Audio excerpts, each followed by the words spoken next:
अहम खबर में आपको अपडेट करें। सुन्नी इत्तेहाद कौंसिल की मखसूस नशिस्तों से मुतालिक केस की समाअत जारी थी। सुप्रीम कोर्ट अटॉर्नी जनरल के दलाइल मुकम्मल कर लिए गए हैं। केस की समाअत 9 जुलाई सुबह 11:30 बजे तक मुलतवी कर दी गई है। जी हाँ, सुन्नी इत्तेहाद कौंसिल की मखसूस नशिस्तों की समाअत 9 जुलाई सुबह 11:30 बजे तक मुलतवी कर दी गई। आपको बताएं कि सुन्नी इत्तेहाद कौंसिल की मखसूस नशिस्तों की आज सुबह 11:30 बजे से जो समाअत जारी थी वो अब केस की समाअत 9 जुलाई सुबह 11:30 बजे तक मुलतवी कर दी गई है।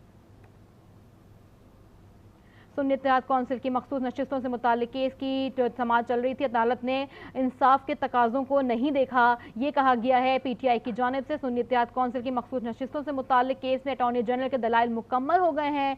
कानून तो कहता है कि 3 रोज में सियासी जमात में शामिल हो, आज़ाद उम्मीदवार कैसे रहेंगे, ये कहना था जस्टिस इरफान का। और अब ये समाअत 9 जुलाई सुबह 11:30 बजे तक मुलतवी कर दी गई। सुन्नी इत्तेहाद कौंसिल की मखसूस नशिस्तों से मुतालिक केस की समाअत जिनको के पाकिस्तान के अवाम ने भेजा है, तो ये पार्लियामेंट भी उसकी वो इखलाकी मजबूती नहीं होगी जो कि होनी चाहिए, क्योंकि वो लोग बैठे हुए हैं फॉर्म 47 की उससे मेहरबानी से वो अवाम को रिप्रेजेंट नहीं करते हैं।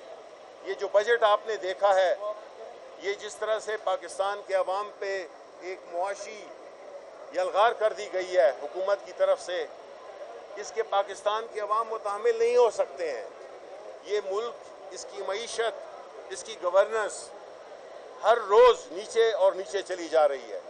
और उसका जो बुनियादी नुक्ता है और बुनियादी वजह है कि इस मुल्क में साफ और शफाफ इलेक्शन नहीं हुए। जब अब पाकिस्तान के चुने हुए नुमाइंदे, उनकी वोट के ज़रिए आने वाले लोग पार्लियामेंट में नहीं बैठेंगे, तो आपके फैसले पार्लियामेंट नहीं करेगी, वो IMF करेगी। और IMF को आपसे कोई हमदर्दी नहीं है, जबकि जो सही मानों में अवाम के भेजे हुए नुमाइंदे आएंगे, उन्होंने अपने अवाम का ख्याल रखना।